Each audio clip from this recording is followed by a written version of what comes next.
డబ్బు లేకన్నా అంటే డబ్బు బాగా ఉంది కానీ మనశ్శాంతి లేదు, కుటుంబ ఆదరణ లేదు. ఈ ఆదరణ ఒకటే కాదు, ఆ పాపంలోనే కనుక ఉంటే నరకం అనే ఇంకొక మరణం ఉంది, అది యుగయుగాలు బాధాకరణం.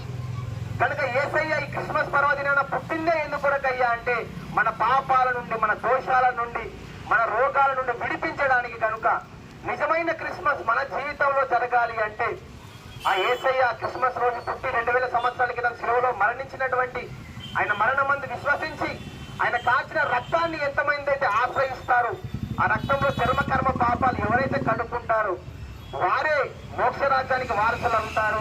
యేసయ్య ఆ మోక్షరాజ్యానికి మన వారసులుగా చేయడానికే ఈ క్రిస్మస్ పర్వదినాన పుట్టాడు.